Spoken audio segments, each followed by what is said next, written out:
Sarvakaryeshu Sarvada. Namaskaram all. Welcome to Vichara Dashakam, 10 eminent female speakers by Guruvayur Temple of Brampton.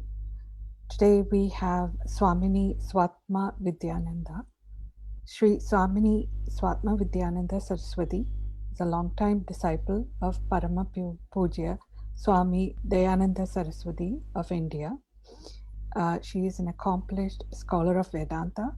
For several years, she has led an active satsang community in the United States, serving as the spiritual director of Swami Dayananda's USA Center, Arsha Vijnana Gurukulam, based in Washington, D.C.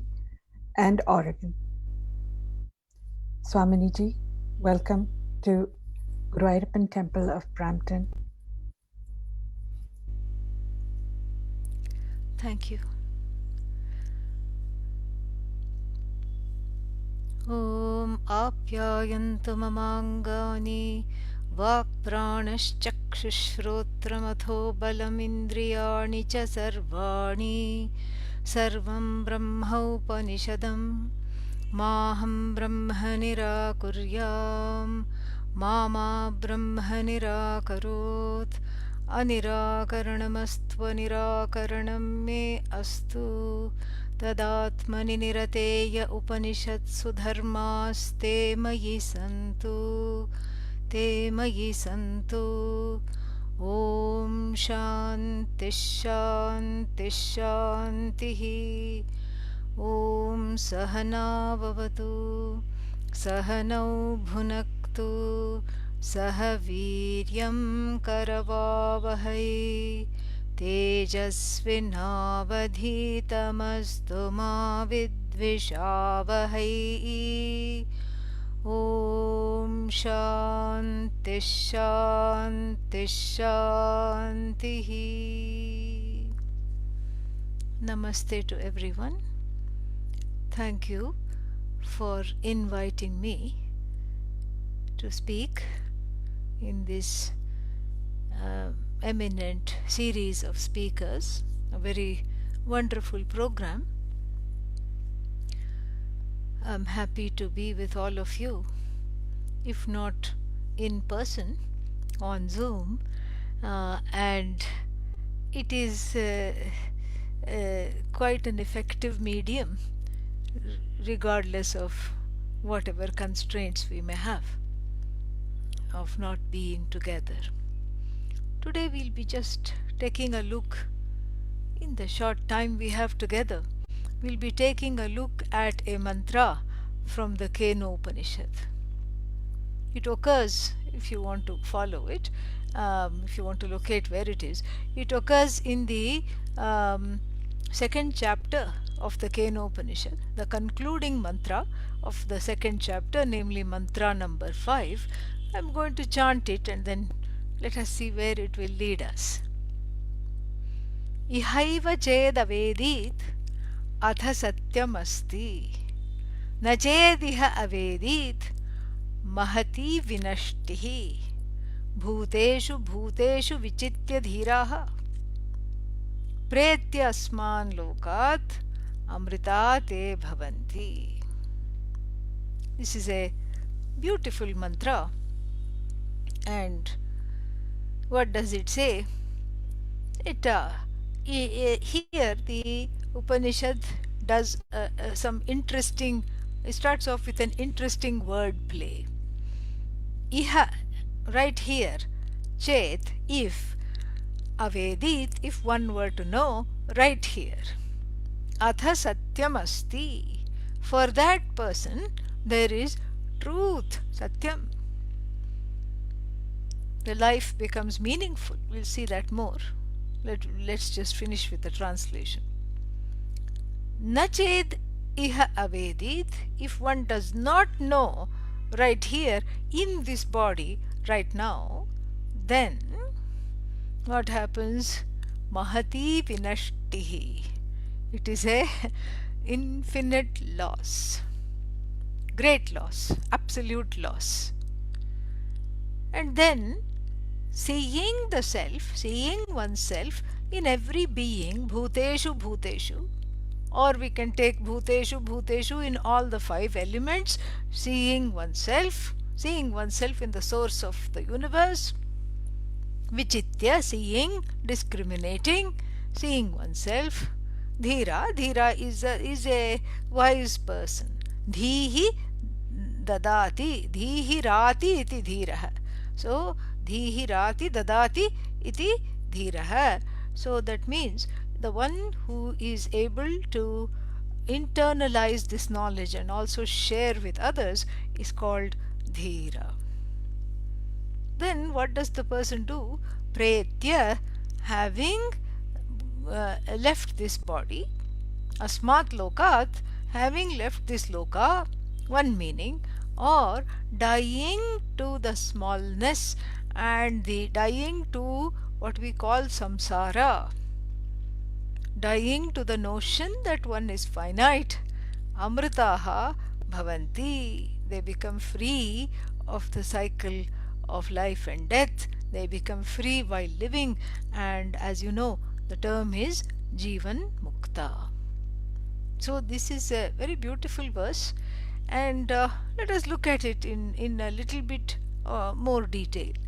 So, the question is, what is there to know? And the answer, of course, is Brahman. Why?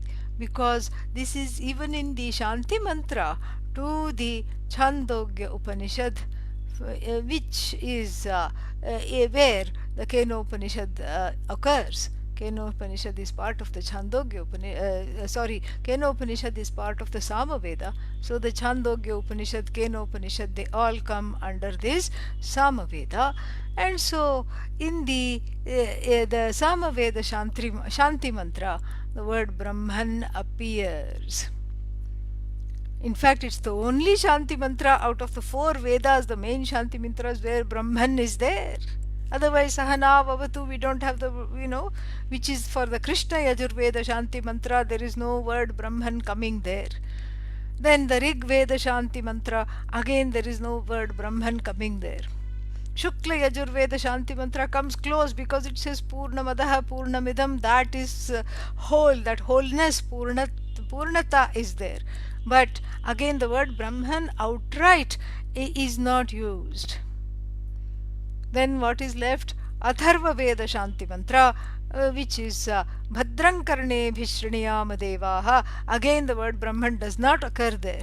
Here it is up front and center, so you cannot miss it. So the person says, Ma aham, ma brahma nirakuryam. May I not deny Brahman. Mama Brahma nirakarot. May Brahman never neglect me or deny me. And then what? Anirakaranam astu. Anirakaranam me astu. Let there be no denial for me. This is a very wonderful thing.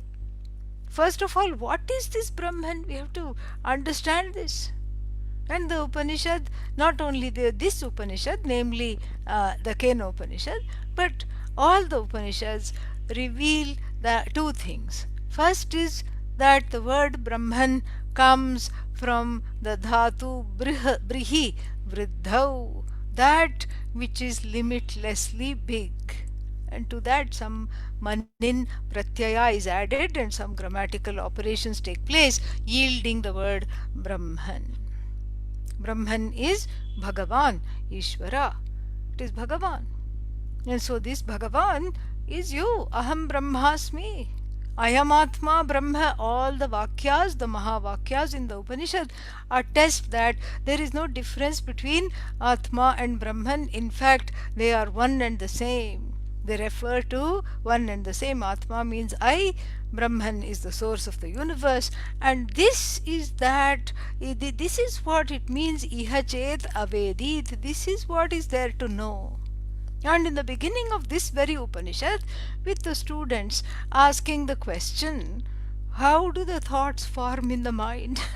Who is putting the thoughts in the mind? And then who is making the eyes see? Who is it that is making the ears hear? These are all very interesting questions the students are asking the teacher in the Kenopanishad, and to which, it's not unlike it's unlike the questions which bother us now. It's very, very deep questions. Usually people have questions: when is lunch, when is dinner? These are the questions people think about and obsess. But here, the very deep questions. How does sight take place? Well, scientifically, the eyes see, and they have certain, there is the retina, there is cornea, all these things. But a dead person's eyes don't see. But your eyes see, my eyes see, and then the eyes of the alligator, they also see. The eyes of the cat, very furtive, they also see. The eyes of the dog and the cow, big, loyal, docile, they also see. Wherever there is an eye, it sees. The eye of the bug, 360 degree, Vishvato Mukha, 360 degree vision, that also sees. How? What is that? And the ears hear. Eyes see. This seems to be nothing to do with me. I don't know how to operate the eyes. They just open the eyes and then they see. So there must be something else, some other force that impels. Kena ishitam, ruled by what do the eyes see? That's why this is called Kenopanishad, because the first word of the Upanishad is Kena, by whom, impelled by whom does sight take place? Meaning the student is already aware of the fact that there is a law that governs eyesight. There is a law of seeing which has nothing to do with the individual pair of eyes. And in this law is included all pairs of eyes. From the dog, cat to the human being, all eyes are included. Number one. Number two, even more fascinating and intriguing is the fact that the disorder for the eyes are also part of the order. So if you talk of near sight, okay, there is a name for that. That is a condition. And then there is a upaya for that called upanetram, glasses. Farsightedness, again there are glasses. Then you get very sophisticated. There is surgeries, LASIK surgery, this surgery, that surgery, so many things are there. You can correct the vision, cataract removal, cataract. Every eye is subject to cataract. This is a law. So some eyes don't see because of certain disturbances, or don't see very well because of congenital defects. That is also part of the order of the vision of and the function of seeing. And then certain things, certain people don't see, and certain, so glaucoma, all these things. Everything is included in this. So this is something fascinating. And the teacher responds to the question by saying, Shrotrasya shrotram, chakshushash chakshuhu, vajoha vacham sa upranasya pranaha. It is not the eye that sees, it is the eye of the eye. Very nice way to see, understand Brahman from the standpoint of this very body mind sense complex, which is close to us, which is intimately known.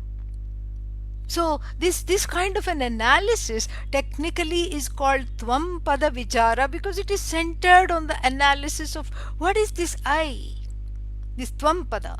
Tvam means you, but then when I say you say I. So it's centered on the individuals. It's an inquiry of the individual.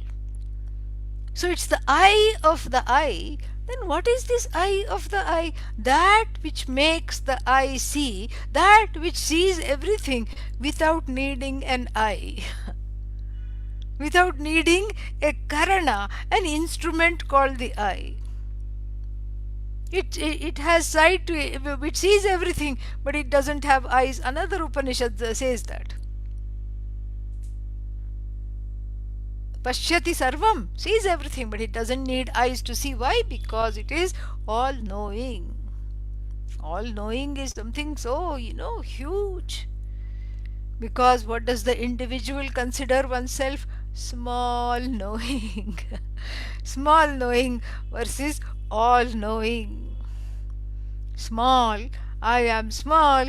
Bhagavan is the eye is all. The ear of the ear is all. And I am small. And then Bhagavan is all. And then what? And then Bhagavan is the cause. What about you? Oh, I'm just because. And Bhagavan is God. And what are you? You just remove the G, then you'll get the answer. I'm just odd. I can never be God. And so this is the where the individual is coming from, full of complexes, full of uncertainty, full of insecurity centered on the self, complete, full of alienation from the source, from other jivas, from the universe, from, of course, Bhagavan. This is the individual. And so, therefore, this is something which is very, very interesting to see, that here we understand intimately what this eye of the eye is. The eye of the eye is not some kind of there is one NASA picture. I don't know if you must have seen it, and it looks like a big eye. It's got an eyeball and everything, and then they have given it a name, God's eye. That's not the point. That is not the eye of the eye. That is just our imagination, and it looks like an eye, so we say it's the eye of God because it's somewhere hanging in space. But here, eye of the eye means something else. And what is this? Is it so far away? Where is this eye of the eye? And to this we can take a little walk to another text that will help us understand the eye of the eye, the ear of the ear, the prana of the prana, the speech of the speech. What is it that makes speech speech? What is it that makes silence silence? What is that? And if we look at the opening verse of the Drig Drishya Viveka, then we will see that. And where it says, Rupam Drishyam, when there is a form to see, then the eye becomes the seer. Lochanam Drik, Rupam Drishyam Lochanam Drik. But then, when you are looking at something, you find that it's all blurry. So what do? You rub the eyes. You look at the eyes in the mirror to see if there is some foreign object fallen in the eye. Tadrishtva driktu manasam. So when you are looking at the eye to see if there is any disturbance or some foreign particle in the eye, then what happens? Who is the seer? The mind is the seer. But then the mind is not the eye of the eye. The eye is not the eye of the eye. The mind is not the eye of the eye when you objectify the eye. And then what? And then you find out that the mind itself you can objectify. Drishyaha dhivrittayaha. So all the thoughts in the mind, I know I have had this thought. Oh, yesterday I was thinking of this person, and today this person is right in front of me. Isn't that an interesting coincidence? Yesterday I was thinking of you, and here you are. And so therefore, when I relate this, when I narrate this to somebody else, oh, I was thinking of this friend yesterday, and this friend just came right to my house, or came and I met him in the supermarket, something like that. When I say, then what happens? I am looking at the ways of my mind. So the mind itself and the thoughts therein become the object, and then who is the subject? Sakshi, the witness. And this witness, Drik is Drik, Sakshi Drik, Drigeva, Sakshi Drik eva, Natu Drishyate. This Sakshi, the truth of the Sakshi, the truth of this witness, the content of the Sakshi, the content of the witness is what? Is never an object of sight. So very beautifully, starting with our own body mind sense complex, we have gone straight up to Brahman right in the first chapter of the Upanishad itself. The eye, the ear of the ear. Mind you, there is no different eye of the eye and another different ear of the ear, okay? There is only one thing, which is all knowledge, which is the eye of the eye, which is the ear of the ear, which is awareness. So when I am conscious that I cannot hear, that is that consciousness blessing the ear to hear, blessing as it were the eyes to see, lending its presence to the speech to make it articulate, lending its presence, its satta and its phurti to the prana, for all the respiration and other functions to take place. The eye of the eye, the ear of the ear, all these things, it is just one consciousness. So what does it look like? It is unqualified. No name, no form. For convenience we call it consciousness, chit. And this chit is of course existent. And this chit is Ananda. Ananda means Ananta. Ananta. Ananta means free of all limitations.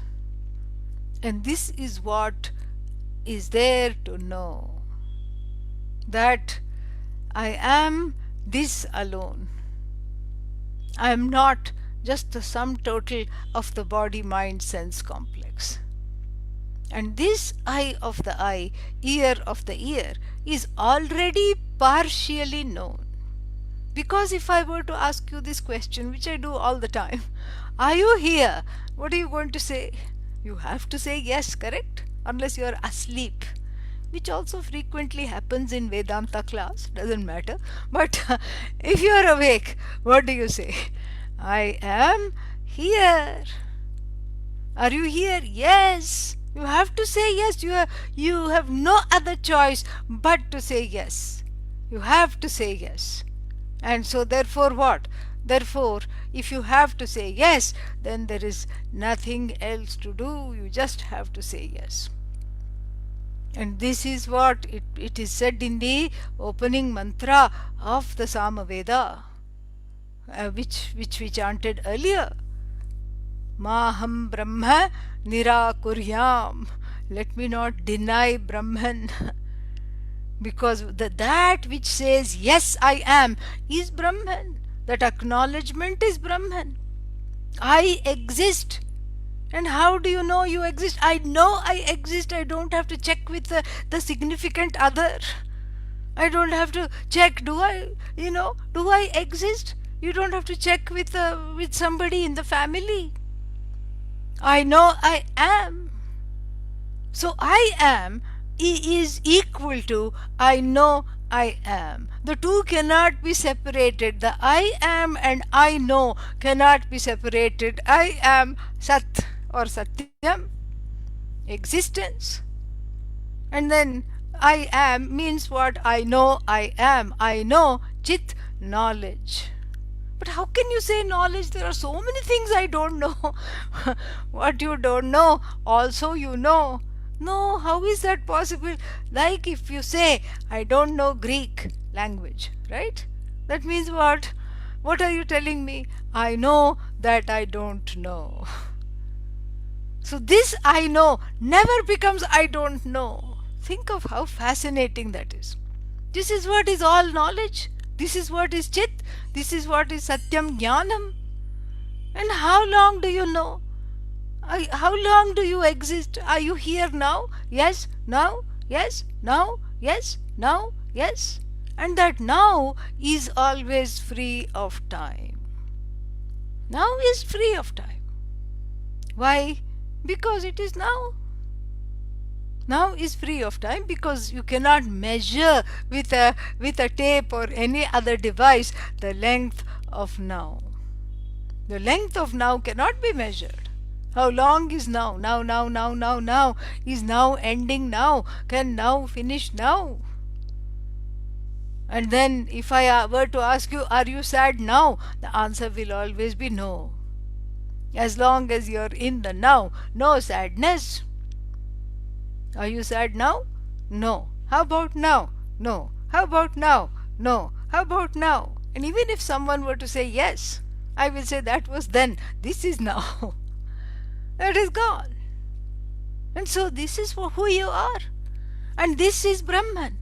Because this Brahman is unqualified consciousness, as though dwelling in this body mind sense complex, occupying this body mind sense complex, has a connection to this body mind sense complex, but yet is not affected by anything that happens to this body, anything that happens to the mind, anything that happens to the senses, even while living in a finite body, a complaining mind, and senses that drive one senseless. One can say, I am free, if one understands the message of the Kenopanishad.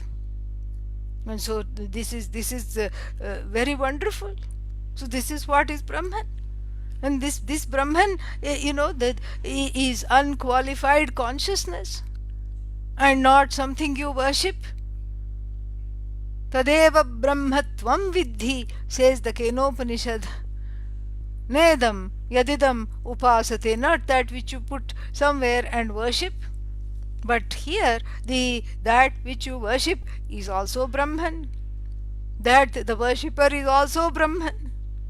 And the act of worship is also Brahman. Everything is Brahman. Sarvam Khalvidam Brahma. Brahmarpadam Brahma Havihi Brahmagnau Brahmanahutam Brahmaiva Tena Gantavyam Brahma Karma Samadhina. This is in the 4th chapter of the Bhagavad Gita. Beautiful. Lord Krishna, tells Arjuna, everything is Brahman. It is like a yajna. And what is what is being offered is Brahman. Who is the Yajamana, the offerer, the one who is doing the Homa? Brahman. And then what is the Havis, the offering? Brahman. And then everything, what is the result that is gained? Brahman. This is the attitude with which the every action should be done. Lord Krishna tells Arjuna in the Bhagavad Gita. Same message also in the Kenopanishad. And this Brahman, and the prayer is, may I never deny Brahman. What happens if you say Brahman doesn't exist? Huh? It means you don't exist. Taittiriya Upanishad also talks about this. Asanneva sabhavati asad brahmeti vedachet asti brahmeti chedveda santamenantato viduriti. So the one who says Brahma nasti, Brahma asat, Brahman is not there and Brahman is not anywhere. If the one who says, then what happens to that person? That person is as good as non-existent. Asadeva sabhavati. So, therefore, the denial of oneself as Brahman is a very costly denial. In fact, the loss of this knowledge is a very costly loss. This is what has to be known when ihaiva, right here in this body, in this mind. One has the capacity to know. You have earned this body. It is a punya shariram. It is an adhikari shariram. Adhikari means the one who is qualified for this knowledge. And you don't see any other life form in the universe coming and sitting in the Vedanta classes. You don't see any other life form other than human beings. If they are insects, they are just crawling somewhere, poor things, by themselves. And if there are dogs and cats that come to class, that's because you have come and you have brought them with you, that's all. That's why they are here for you. They are not here for the teachings. In fact, it is a simply bhoga sharira. The animal's body is just the bhoga of previous papas and punyas, little punyas, whatever they may have, and they just exhaust the papas. They are not here to gain this knowledge. They are not here at all. And so, therefore, the human being alone is in this funny predicament of questioning oneself all the time and then striving to remove the insecurity centered on the self, and then this sense of lack, this sense of want, all this to remove. And that removal is a possibility, because there is this desire which is called mumuksha. This mumuksha it's not enough to desire freedom, it has to be converted into jignasa, the desire for knowledge, because Brahman is already gained. Right now, if you say, do you exist? Yes. Are you here? Yes. And how do you know? I know. I know without anybody telling me I exist. So this means what? This is Brahman, this is you. You are already a Svata Siddha entity, a self-established, already gained. This Brahman is already you. Oh, but I don't know. Okay, then that means this desire for freedom from so-called limitations, from the notion of limitations, has to be done how? Has to be done, has to be done by the pursuit of knowledge. Has to be followed because one has to pursue knowledge. And when you pursue this self-knowledge in the form of the study of the Upanishad, that is how you understand this. So when you understand this, the Upanishad promises, this is kind of a phalashruti of the teachings, because after this there are some stories and some upasanas are given.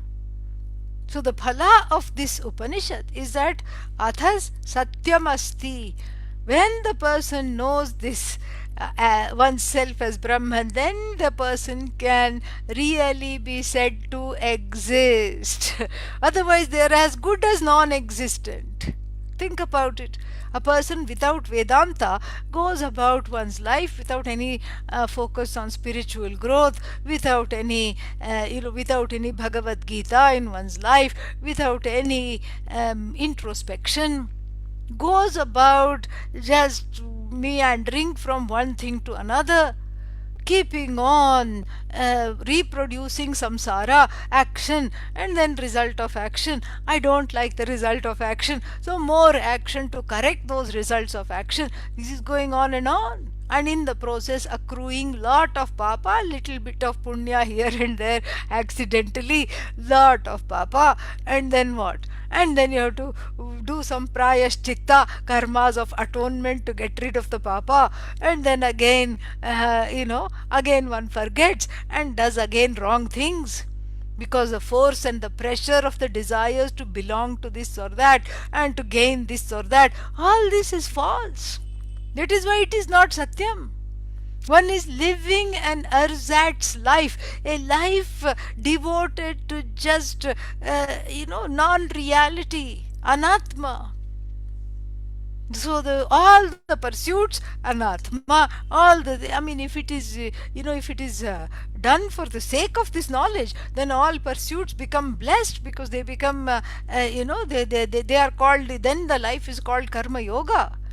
But here, if you don't make the life karma yoga and you're just going about the life, then all pursuits are just a false striving to get rid of a false problem of samsara, of bondage, of limitations that really doesn't exist.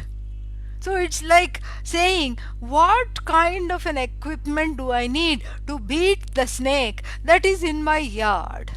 Oh, which snake? I have to drive it away. I have to beat it.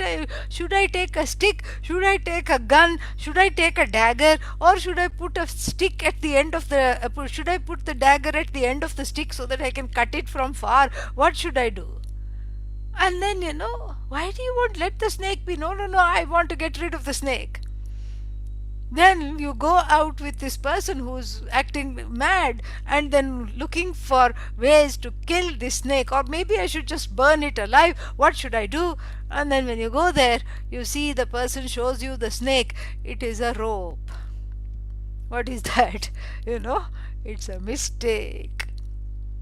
So one is trying to eliminate something that doesn't even cause the problem.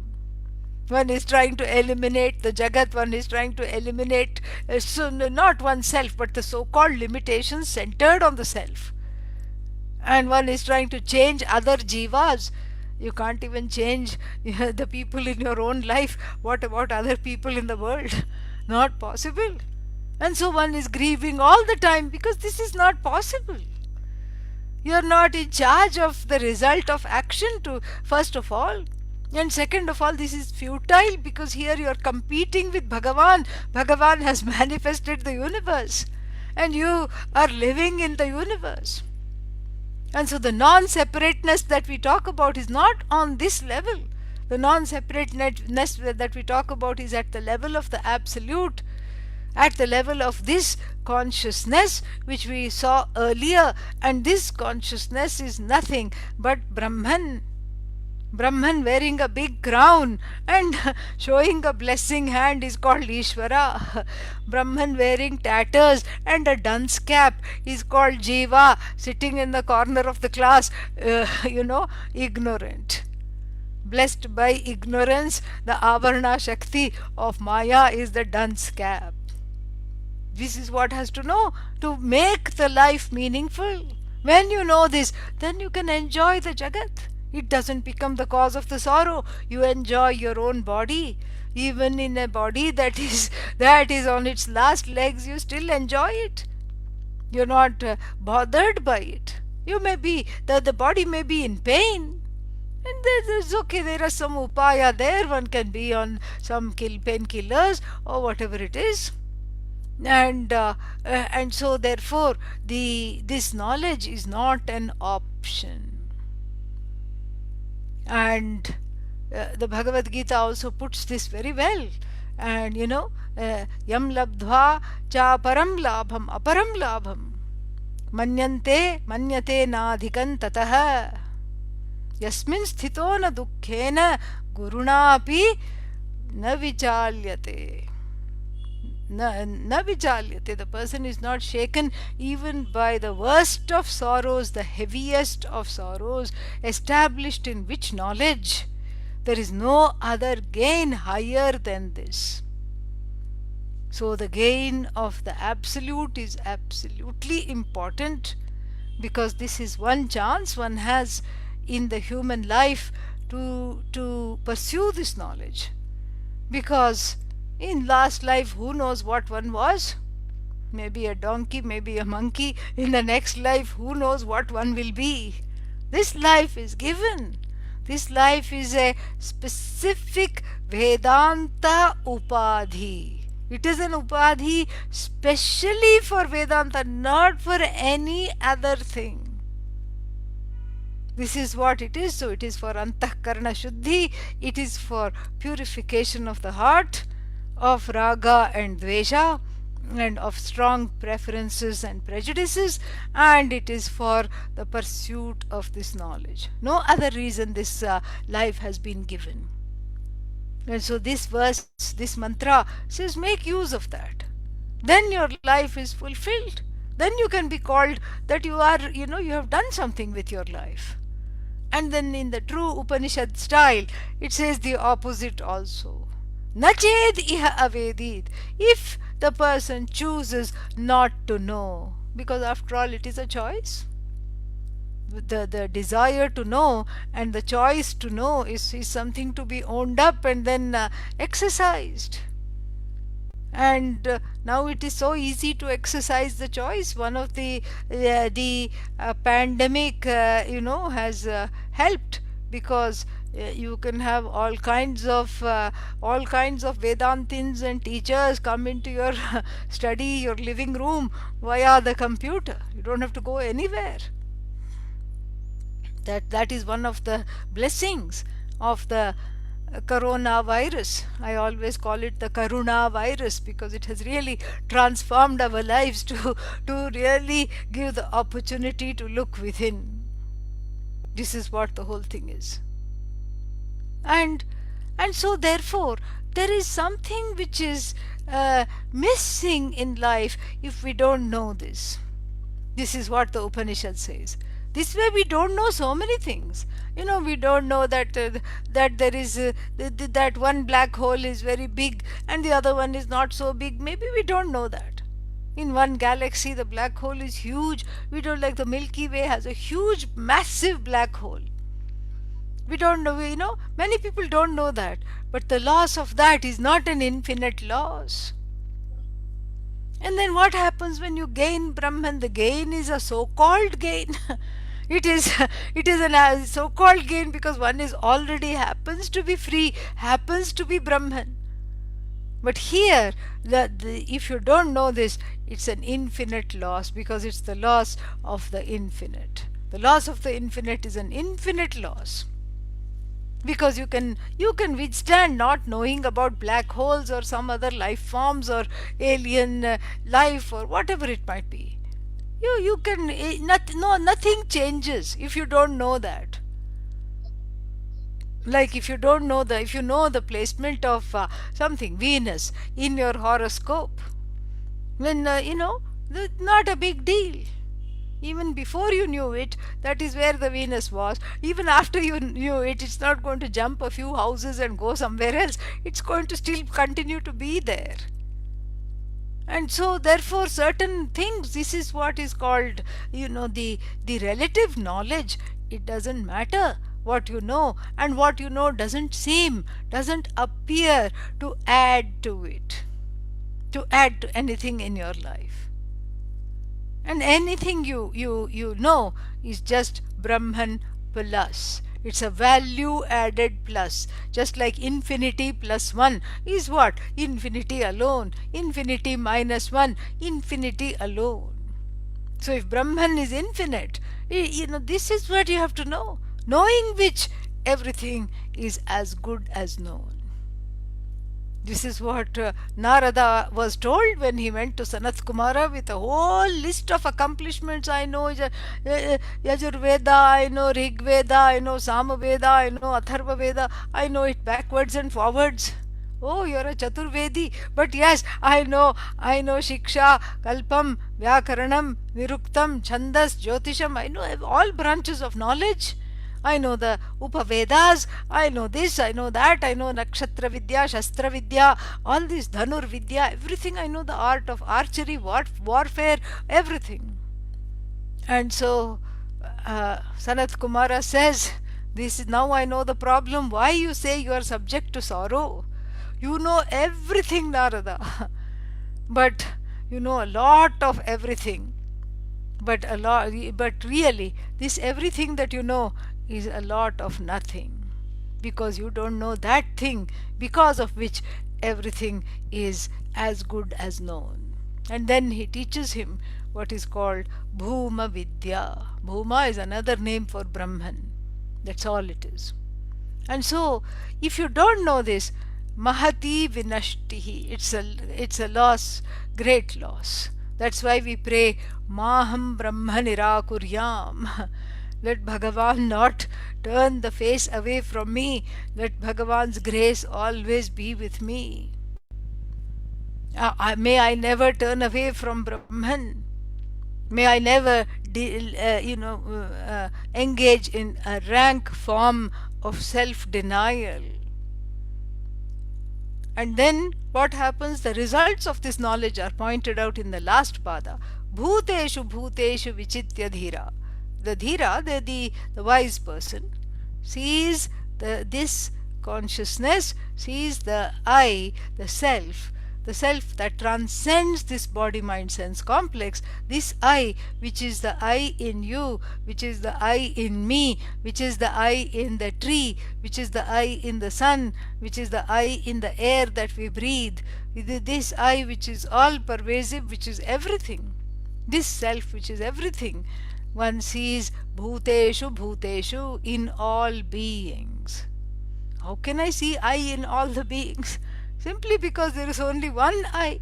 Even grammatically, there is only one I. One thing you can refer to as I. First person. Nobody else. He, third person, she, it, they. You both, you all. But there is only one I. And so this I is equated to the cause of the universe. This is something to discover with a committed pursuit of this Vedanta Shastra. This is what has to be of Brahma Vidya. This is what has to be understood. And so then Mahati Vinashtihi Bhuteshu Bhuteshu Vichitya Dhiraha Pretya Asman Lokat Amrita Bhavanti. So what happens is Pretya, dying, departing from this loka. What is this loka? Full of strife. Loka doesn't mean world. Loka means the world of sorrow here. Lokyate anena iti lokaha. So the world of sorrow, the world of strife, where even otherwise, even when you're alive, one is dying small deaths of disappointment, fear, all these things every day. One dies to this world of finitude because one is enlightened to the truth of oneself. So dying to this world of name and form, as dying to this world of separation, dying to this world of anxiety, one recognizes in the recognition, in the face of recognizing that everything is me alone, it's an extension of me. Recognizing Bhagavan in everything at first, and then recognizing that Bhagavan is the truth of oneself, and then seeing that and dying to this world of samsara. What does the person do? Amritaha bhavanti. These the knowers of the truth of the self are not subject to death. The body will fall away, the mind will fall away, but there is no coming back, because the purpose of it is nothing short of fulfilling the purpose of life. This is a wonderful thing. So dying to this, to the dying in this world, one is dead to this world of uncertainty, insecurity, fear, sorrow, etc. And the same thing is expressed in the Bhagavad Gita very beautifully. Ya nisha sarva bhutanam tasyam jagarti sanyami yasyam jagrati bhutani sa nisha pashyato munehe. So into that world where the ajnanis are awake, the jnani is fast asleep. Meaning, what is that world? The world of strife, sorrow, and the frenzied pursuits of some trying to become somebody or the other, trying to accomplish something or the other, restless, fearful, approval seeking, insecure, judgmental of oneself, judgmental of others. What a life! To that reality, the jnani is fast asleep. And to the reality in which the jnani is awake, namely the reality of oneself as everything, all the other masses are snoring, unaware of this. So, in short, what do we have to do? It is time to wake up. Thank you. Om Purnamadav Purnamidam Purnat Purnamudachyate Purnasya Purnamadagya Purnamevavashishyate. Om Shanti Shanti Shantihi. Harihi Om Shri Gurubhyo Namaha. Harihi Om. There are some questions. Somniji? Yes. I will actually start with a couple of other questions that are come in. Okay, just go a ahead. few minutes earlier. First of all, thank you very much for this beautiful discourse. A lot of amazing information, and everyone actually agrees with that. I see or hear.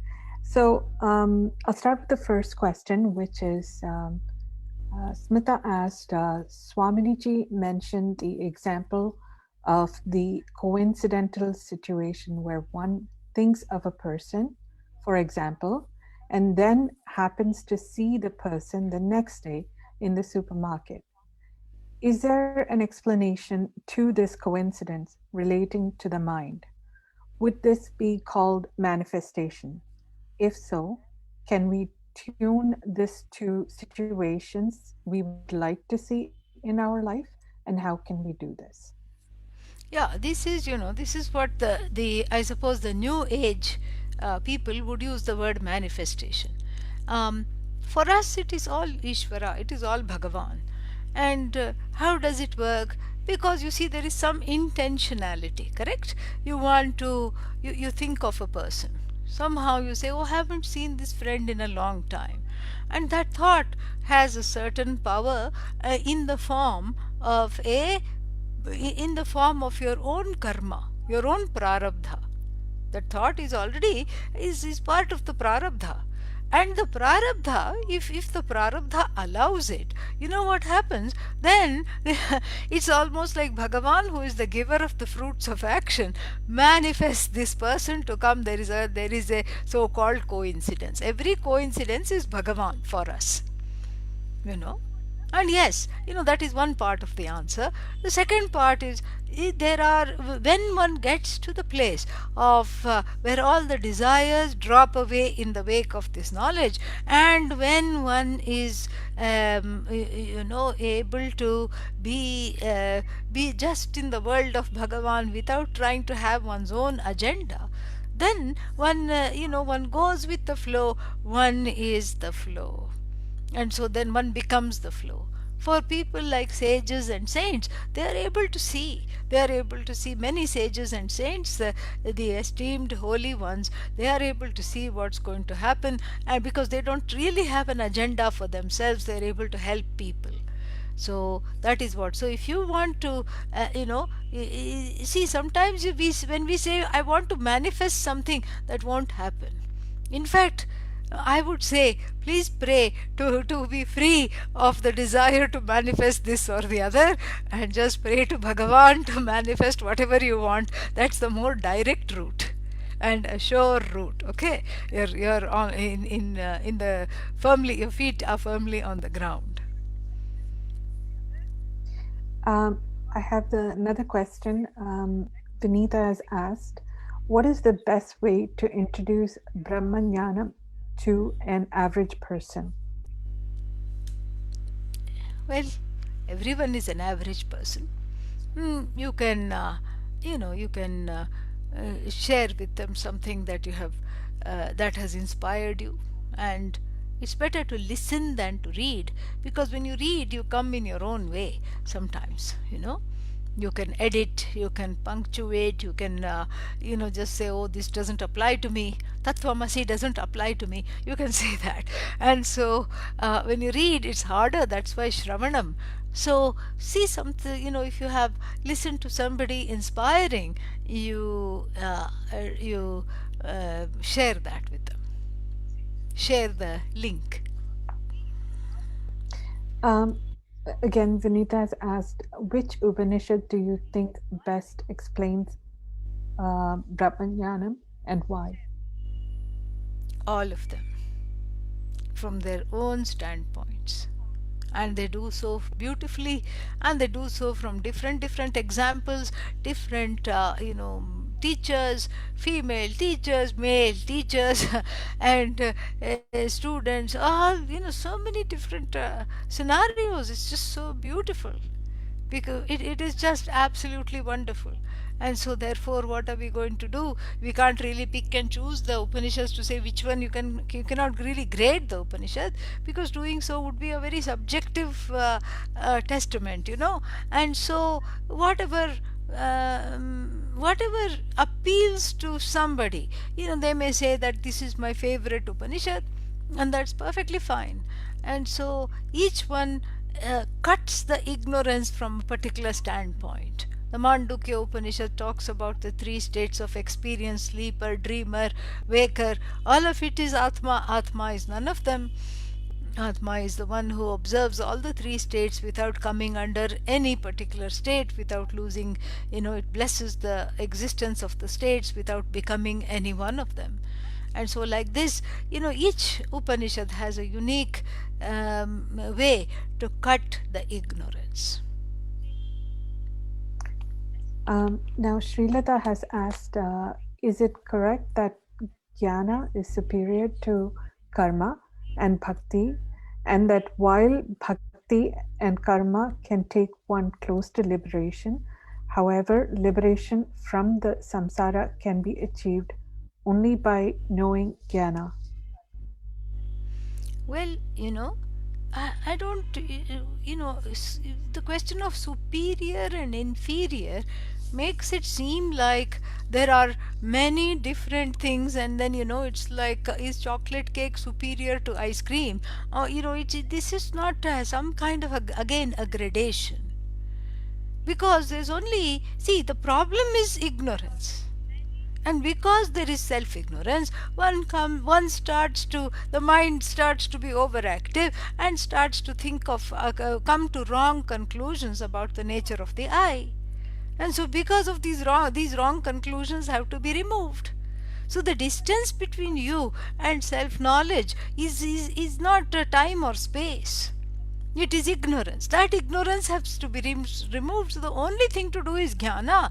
Bhakti and karma are what should I say, are preparations for this jnana. Atma jnana, Brahma jnana, Brahma vidya, whatever you want to call it, is not possible without preparing the mind through bhakti, surrender, devotion, through karma yoga, where one gives up all the hold of raga and dvesha.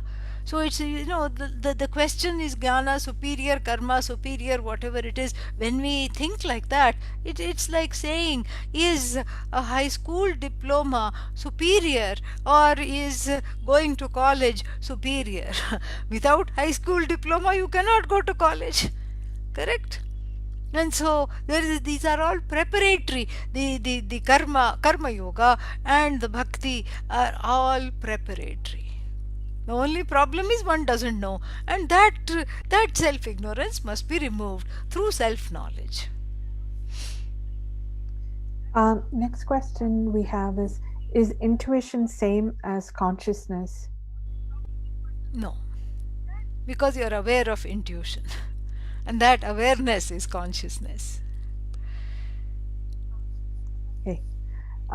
Next question is, if the meaning of this life is not to look for anything or seek anything or aspire anything, then how does the Vedanta expect the Sanatanis to live and sustain their life? Because in today's world, the biggest issue facing Sanatanis is lack of livelihood, and to sustain life in this world, wealth is needed. How does Vedanta deal with this? Who said the point in life is not to seek anything and aspire anything? Aspire for anything? How boring that would be if that were we for Vedanta. You don't seek anything, don't aspire anything, don't aspire for anything, don't try for anything, don't have any ambitions, don't have any hopes, dreams, desires. What are you going to do with your talents? Nobody says that. And that's not the meaning of life at all. The meaning of life is to live and to be alive to the realities. And why have we been given this body? There is a body, there is a mind which is unique to you, and that has to be made use of, to help others, to help yourself, whatever it is. And Vedanta and wealth, they have nothing to do with one another. I mean, we are talking of, like, can a wealthy person study Vedanta? Of course, because you can have wealth But the point is to not possess it. You can have many things, you can own many things, but the point is not to be possessed by them. That's the better way to put it. That is what Vedanta is. It's about freedom in relation to your possessions, in relation to anything that may surround you or be connected to you. To know that you are free of all that. And that doesn't mean that there is no reason to get out of bed. You can still help others, you can do that. And the management of desires is so that you grow, so that you grow out of the constant falling into dejection, depression, and disappointments because of being hooked to this idea of being a desiring, wanting person. And it's not, that is false. You are not a desiring person at all. You're not tethered to your desires. Desires, in fact, are a manifestation of the Lord. It says in the Bhagavad Gita, Lord Krishna himself says, Kamosmi, Kamosmi Bharatarshabha, and Dharma Aviruddha Kamosmi Bhuteshu Bharatarshabha. As long as the desire is in keeping with Dharma, I am in every heart. Lord Krishna himself declares himself to be in the form of desire. So without desire, there would not be any teachers, there would not be any people writing about Vedanta, and forget that there would not be any students willing to learn either.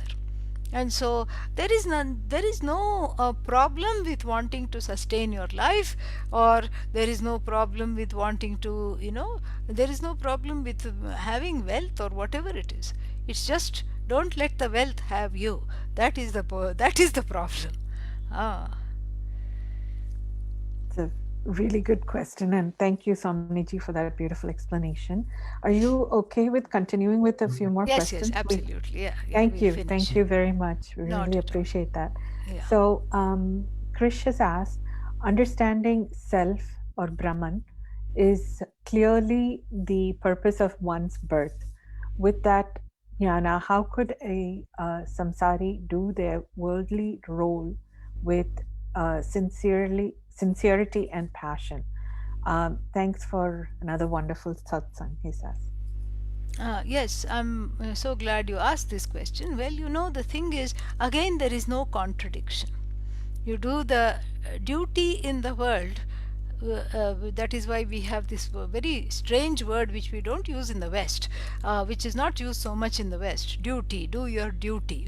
So duty here means kartavya, do your swadharma, and when you do it as karma yoga, with the spirit of karma yoga, then work is worship. We can only say this in the Hindu tradition: work is worship.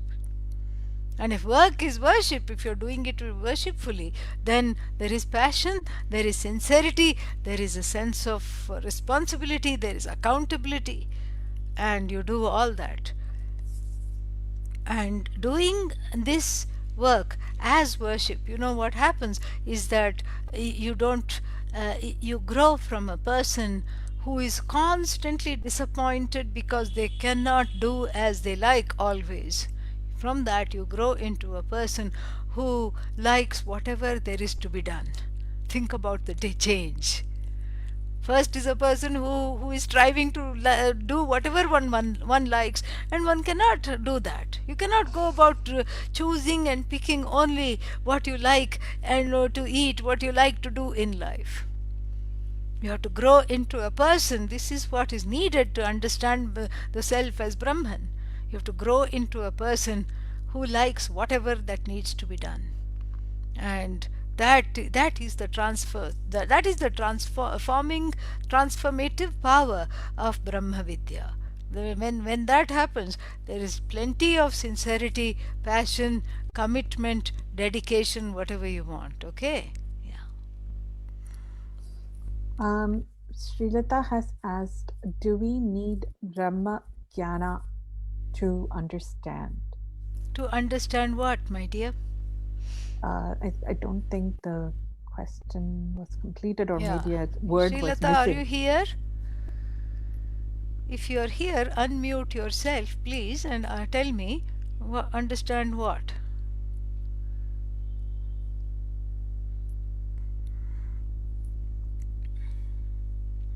Maybe they are Okay. not there. Uh, Yeah, maybe they have Swamiji, gone. I have a question Sure, sure. just out of this. So you talked about, or at least from the Upanishads, it's talking about the self and the I. Do we have responsibility to another person as well, to bring them or to help them, um, see this vision, or seeing the truth?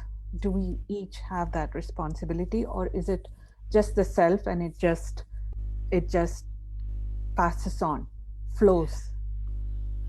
You know, the short answer is no. And I'll explain that a little bit, okay?